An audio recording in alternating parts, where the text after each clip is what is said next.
Hi friends, welcome to Shami's kitchen. എല്ലാവർക്കും സുഖമാണല്ലോ. അപ്പം നമ്മളിന്ന് തയ്യാറാക്കുന്നത് നമുക്ക് എല്ലാവർക്കും ഒരുപാട് ഇഷ്ടമുള്ള നല്ല സോഫ്റ്റ് നെയ് ലഡുവാണ്. അപ്പോൾ വീഡിയോയിലേക്ക് പോണതിന് മുന്നേ നമ്മുടെ ഈ ഷമീസ് കിച്ചൻ ചാനൽ ഇതുവരെയും സബ്സ്ക്രൈബ് ചെയ്യാത്തവരുണ്ടെങ്കിൽ പ്ലീസ് ഒന്ന് സബ്സ്ക്രൈബ് ചെയ്തേക്കണേ. കൂടെ തന്നെ ആ തൊട്ടടുത്തുള്ള ബെല്ലേക്കും കൂടി ഒന്ന് ക്ലിക്ക് ചെയ്തേക്കണം. ഓള് മറക്കാതെ ഒന്ന് പ്രസ് ചെയ്തേക്കണം. എന്നാൽ ശരി, നമുക്കിനി വീഡിയോയിലേക്ക് പോകാം. ഒരു തവണ നിങ്ങളിതൊന്ന് ട്രൈ ചെയ്ത് നോക്കിയാൽ പിന്നെ നിങ്ങളുടെ ഫേവററ്റ് ലഡു തന്നെയായിരിക്കും ഇത്. അപ്പോൾ ഇതിന് വേണ്ടിയിട്ട് ഫസ്റ്റ് നമുക്ക് മെയിനായിട്ട് വേണ്ടത് കടലമാവാണ്. അപ്പോൾ ഞാനിപ്പോൾ ഒരു 2 കപ്പ് അളവിൽ കടലമാവ് എടുക്കുകയാണ്. 250 ഗ്രാം കടലമാവാണ്. കടലമാവ് ചേർത്ത് കൊടുത്തു കഴിഞ്ഞാൽ പിന്നെ നമുക്കിതിലേക്ക് വേണ്ടത് ഒരു കളറിന് വേണ്ടിയിട്ട്, ആ മഞ്ഞ കളറിന് വേണ്ടിയിട്ട് ഒരു 1/4 ടീസ്പൂൺ അളവിൽ മഞ്ഞൾപ്പൊടിയാണ്. അപ്പോൾ നമ്മളിതിലേക്ക് മഞ്ഞ കളറൊന്നും ചേർക്കേണ്ട ആവശ്യമില്ല. ഒരല്പം മഞ്ഞൾപ്പൊടി ചേർത്താൽ മാത്രം മതിയാവും.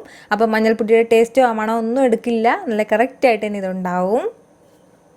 മഞ്ഞൾപ്പൊടിയും ചേർത്ത് കൊടുത്തിട്ട് പിന്നെ നമുക്കിതിലേക്ക് വേണ്ടത് ഒരു പിഞ്ചളവിൽ ഒരു 1/4 ടീസ്പൂൺ അളവിൽ ഉപ്പ് കൂടിയാണ്.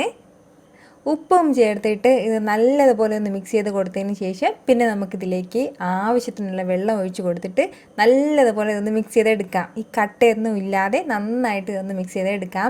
അപ്പോൾ ഇതുപോലെ ഒരു ഹാൻഡ് വിസ്ക് വെച്ച് മിക്സ് ചെയ്യുമ്പോഴത്തേക്കും പെട്ടെന്ന് കട്ടയൊന്നും ഇല്ല, നമുക്കിത് കിട്ടും. അങ്ങനെ അഥവാ നിങ്ങൾക്ക് എങ്ങാനും ഇച്ചിരി കട്ടയായിട്ട് എങ്ങാനും വരികയാണെന്നുണ്ടെങ്കിൽ മിക്സിയിലിട്ടൊന്ന് അടിച്ചെടുത്താലും മതിയാവും. അപ്പോഴത്തേക്കും നല്ല സ്മൂത്തായിട്ട് നമുക്ക് കിട്ടിക്കോളും. ഈ ഒരു കൺസിസ്റ്റൻസിയിൽ വേണം നമുക്കിത് കിട്ടാനായിട്ട്. ഒരുപാട് വെള്ളമായിട്ട് പോകാൻ പാടില്ല, എങ്കിൽ പിന്നെ നമ്മൾ എണ്ണയൊക്കെ ഇങ്ങനെ വലിച്ചെടുക്കും. തീരെ കട്ടിയായിട്ടും പോകാൻ പാടില്ല, എങ്കിൽ നല്ല ഹാർഡായിട്ട് പോകും. അതിൻ്റെ പേരിൽ ഈ ഒരു രീതിയിൽ വേണം ഇരിക്കാനായിട്ട്. ഇത് ഇത്രയും തന്നെ മതിയാവും. ഇനി നമുക്കിത് പെട്ടെന്നൊന്ന് പൊരിച്ചെടുക്കണം.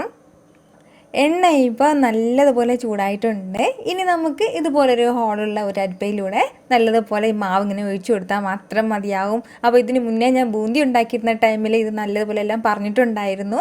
നമ്മുടെ വീട്ടിലൊക്കെ ഉള്ളതാണ് ഇതുപോലുള്ളത്. ഇതിപ്പോൾ ഇതിന് വേണ്ടി മാത്രമുള്ള സ്പാച്ചിലയാണ്, അല്ലാതെ നമ്മൾ ഫ്രൈ ഒക്കെ ചെയ്യാൻ വേണ്ടിയിട്ട് വാങ്ങി വെച്ചിട്ടില്ലേ, അതിൽ കൂടെ ഒന്ന് ഒഴിച്ചു കൊടുത്താൽ മാത്രം മതിയാവും. അപ്പോൾ ഒരേ സ്ഥലത്ത് മാത്രം നമ്മളിങ്ങനെ ഒഴിച്ചുകൊണ്ടിരിക്കരുത്, എങ്കിൽ പിന്നെ എല്ലാം കൂടി ഇങ്ങനെ കൂടിയിട്ട് വരും. അതിൻ്റെ പേരിൽ ഇതിന് ചുറ്റും ഇങ്ങനെ ചുറ്റിച്ചു കൊടുക്കണം. അതിന് ശേഷം നല്ലതുപോലെ ക്രിസ്പി ആക്കാനോ നല്ലതുപോലെ സോഫ്റ്റ് ആയിട്ടോ അങ്ങനെ എടുക്കരുത്. ഒരു മീഡിയം അളവിൽ ചെറുതായിട്ടൊന്ന് ക്രിസ്പി ആകുമ്പോഴത്തേക്കും നമുക്കിത് എടുക്കാം. നന്നായിട്ട് സോഫ്റ്റ് ആയിട്ടിരിക്കുമ്പോഴേ നമ്മളിത് എടുക്കുകയാണെന്നുണ്ടെങ്കിൽ എണ്ണയോട് കംപ്ലീറ്റ് ആയിരിക്കുന്ന എണ്ണയോട് ഇങ്ങ് വരും. അല്ല നല്ല ക്രിസ്പി ആയി പോയാൽ നമ്മുടെ ലഡു അത്രയും ഹാർഡായിട്ട് പോകും. അതിൻ്റെ പേരിലാണ് ഞാനത് പ്രത്യേകം പറയുന്നത്.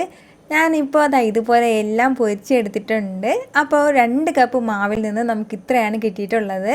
അപ്പോൾ ഇത് ഇത്രയും തന്നെ മതിയാവും. ഇനി നമുക്ക് വേണ്ടത് ഇത് നന്നായിട്ടൊന്ന് പൊടിച്ചെടുക്കണം മിക്സിയിൽ. അപ്പോൾ ഞാനിപ്പോൾ ഒരു മിക്സിയുടെ ജാറിലേക്ക് മാറ്റിയിട്ടുണ്ട്. ഇനി നമുക്കിതിലേക്ക് ചേർക്കേണ്ടത് ഗ്രാമ്പുവാണ്. ഒരു 5 ഗ്രാമ്പു ഇപ്പോൾ ചേർക്കുകയാണ്. ഒരു ലഡുവിനൊരു പ്രത്യേക മണം, ഒരു പ്രത്യേക ടേസ്റ്റൊക്കെ വരുന്നില്ലേ, അത് നമ്മൾ ഈ ഗ്രാമ്പു ചേർക്കുമ്പോഴാണ് അതുണ്ടാകുന്നത്. അപ്പോൾ 5 ഗ്രാമ്പു ചേർക്കുകയാണ്. കൂടെ തന്നെ 1 ടീസ്പൂൺ അളവിൽ ഏലക്ക പൊടിച്ചത് കൂടി. അപ്പോൾ ഏലക്ക പൊടിച്ചില്ലാന്നുണ്ടെങ്കിൽ മുഴുവൻ ഏലക്ക ഇട്ടാലും മതിയാവും. അത് ഒരു 4-5 ഏലക്ക കൂടി ചേർത്തേക്കണം. അത്രയും ചേർത്തിട്ട് നന്നായിട്ട് നമുക്കൊന്ന് പൊടിച്ചെടുക്കാം. ചെറുതായിട്ട് ക്രഷ് ചെയ്ത്, തീരെ ചെറിയ രീതിയിലല്ല ക്രഷ് ചെയ്തെടുക്കുന്നത്, നല്ല രീതിയിൽ പൊടിക്കുന്നതിന്, നന്നായിട്ട് സ്മൂത്തായിട്ട് പൊടിക്കുന്നതിന് തൊട്ടടുത്തുള്ള ആ ഒരു സ്റ്റേജിൽ ഇതുപോലെ നന്നായിട്ട് പൊടിച്ചെടുത്തിട്ടുണ്ട്. അപ്പം നമ്മുടെ ബൂന്തിയെല്ലാം ഇപ്പോൾ കറക്റ്റായിട്ട് റെഡിയായിട്ട് ഇരിപ്പുണ്ട്. ഇനി നമുക്കിതിന് വേണ്ടിയിട്ടുള്ള ഷുഗർ സിറപ്പ് തയ്യാറാക്കിയെടുക്കാം.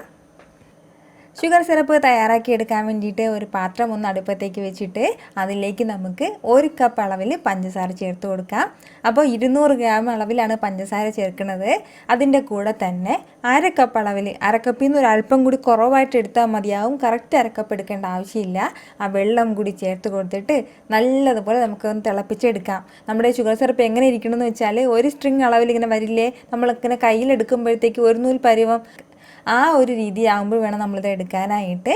നമ്മുടെ ഷുഗർ സിറപ്പെല്ലാം തിളയ്ക്കാൻ തുടങ്ങിയിട്ട് കുറച്ചധികം സമയമായിട്ടുണ്ട്. ആ ഒരു കൺസിസ്റ്റൻസിയിലാണ് ഇതിപ്പോൾ ഉള്ളത്. ഇനി നമുക്ക് ഇതിലേക്ക് ചേർത്ത് കൊടുക്കേണ്ടത് ഫൈനലി ഇറക്കാൻ സമയത്ത് 1 ടേബിൾ സ്പൂൺ അളവിൽ നെയ്യ് കൂടിയാണ്. ഒരു വലിയ ടേബിൾ സ്പൂൺ അളവിൽ 1 ടേബിൾ സ്പൂൺ അളവിൽ നെയ്യ് കൂടി ചേർത്തിട്ട് നല്ലതുപോലെ തിളച്ചതിന് ശേഷം നമുക്ക് ഫ്ലെയിം ഓഫ് ചെയ്യാം. ഇനി നമുക്ക് വേണ്ടത് നമ്മൾ പൊടിച്ച് മാറ്റി വെച്ചിരിക്കുന്ന ആ ബൂന്തിയിലേക്ക് ഈ സിറപ്പ് ഒന്ന് ചേർത്ത് കൊടുക്കാം. ആ സിറപ്പ് ചേർത്ത് കൊടുത്തതിന് ശേഷം നല്ലതുപോലെ ഒന്ന് മിക്സ് ചെയ്യണം. മിക്സ് ചെയ്യുമ്പോഴത്തേക്കും ഇതുപോലെ ഇങ്ങനെ സോഫ്റ്റ് ആയിട്ടായിരിക്കും ഉണ്ടായിരിക്കുന്നത്. നമ്മളൊരു 30 മിനിറ്റ് ഇതൊന്ന് മാറ്റി വെക്കണം. അത്രയും സമയം കൊണ്ട് ഈ ബൂന്തി എല്ലാം നമ്മുടെ ഷുഗർ സിറപ്പ് എല്ലാം അബ്സോർബ് ചെയ്തിട്ട് നല്ല ഹാർഡായിട്ടുണ്ടാവും. ഒരുപാട് ഹാർഡായിട്ടുണ്ടാവില്ല, നല്ല സോഫ്റ്റ് ആയിട്ട് തന്നെയാണ് ഉണ്ടാകുന്നത്. എന്നാൽ ശരി, ഒരു 30 മിനിറ്റ് ഇതിങ്ങനെ ഇരിക്കട്ടെ. ഇതിപ്പോൾ ഒരു 30 മിനിറ്റ് കഴിഞ്ഞിട്ടുണ്ട്. നമ്മൾ നേരത്തെ ഒഴിച്ചു കൊടുത്ത ഷുഗർ സിറപ്പ് എല്ലാം നല്ലതുപോലെ തിക്കായിട്ട് വന്നിട്ടുണ്ട്. ഈ ഒരു രീതിയിൽ വേണം നമുക്ക് കിട്ടാനായിട്ട്. ഇപ്പോൾ തന്നെ കാണുമ്പോൾ അറിയാമല്ലോ, നല്ല സോഫ്റ്റ് ആയിട്ടാണ് ഇതുള്ളത്. അപ്പോൾ ഇനി നമുക്ക് വേണ്ടത് നമുക്ക് ഇഷ്ടമുള്ള ഷേപ്പിൽ നമ്മുടെ ലഡു ഒന്ന് തയ്യാറാക്കി എടുക്കാം. നമ്മൾ ലഡുവിൽ എപ്പോഴും കാണുന്ന ഒന്നാണ് ഈ മുന്തിരി ഫ്രൈ ചെയ്തെടുത്തത്. അപ്പോൾ നെയ്യിൽ ഫ്രൈ ചെയ്തെടുത്തിട്ടുണ്ട്. ഇതിനുള്ളിലിട്ടിട്ട് നമുക്ക് വേണമെന്നുണ്ടെങ്കിൽ മിക്സ് ചെയ്തിട്ട് അങ്ങനെ ഓരോ ബോൾസായിട്ട് തയ്യാറാക്കാം. ഇല്ലയെന്നുണ്ടെങ്കിൽ അതിൻ്റെ പുറത്ത് ഇങ്ങനെ വെച്ചിട്ട് ഒരു ഭംഗിക്ക് വേണ്ടിയിട്ട് അത് നമുക്ക് ബോൾസാക്കി തയ്യാറാക്കി എടുക്കാവുന്നേ ഉള്ളൂ. കണ്ടല്ലോ, നല്ല സോഫ്റ്റ് ആയിട്ടുള്ള നമ്മുടെ നെയ് ലഡു സൂപ്പറായിട്ട് റെഡി ആയിട്ട് വന്നിട്ടുണ്ട്. ഇത് കാണുമ്പോൾ തന്നെ നിങ്ങൾക്ക് അറിയാമല്ലോ ഇത് എന്ത് മാത്രം ടേസ്റ്റി ആയിട്ടുള്ള ഒരു ലഡു ആണെന്ന്. അപ്പോൾ ഉറപ്പായിട്ട് നിങ്ങളൊന്ന് ട്രൈ ചെയ്ത് നോക്കണം. നമ്മുടെ വീട്ടിൽ ഫംഗ്ഷനൊക്കെ വരുമ്പോഴത്തേക്കും നമുക്കിനി പുറത്തുനിന്നൊന്നും പോയി വാങ്ങേണ്ട ഒരു ആവശ്യമില്ല. നമ്മുടെ വീട്ടിൽ തന്നെ നല്ല സൂപ്പറായിട്ട് തയ്യാറാക്കാവുന്നതേ ഉള്ളൂ. ഒരു തവണ നിങ്ങളിതൊന്ന് ട്രൈ ചെയ്ത് നോക്കിയാലുണ്ടല്ലോ പിന്നെ നിങ്ങൾ പുറത്തുനിന്നൊന്നും വാങ്ങിയില്ല. ഇത് തന്നെയാണ് നിങ്ങളുടെ ഫേവറേറ്റ് ലഡു. അപ്പോൾ ട്രൈ ചെയ്ത് നോക്കിയതിന് ശേഷം അതിൻ്റെ ഫീഡ്ബാക്ക് എന്നെ മറക്കാതെ അറിയിക്കണം. ഈ വീഡിയോ നിങ്ങൾക്ക് ഇഷ്ടമായാലേ ഇതൊന്ന് ലൈക്ക് ചെയ്തേക്കണം. ഇത് മറ്റുള്ളവരും കാണണമെന്ന് ആഗ്രഹിക്കുന്നുണ്ടെങ്കിൽ നിങ്ങളുടെ ഫ്രണ്ട്സിനും ഫാമിലിക്കും എല്ലാവർക്കും ഒന്ന് ഷെയർ ചെയ്ത് കൊടുക്കാനും മറക്കരുത്. വീണ്ടും നല്ലൊരു ഉഷാറ് വീഡിയോ ആയിട്ട് ഞാൻ വരുന്നതായിരിക്കും.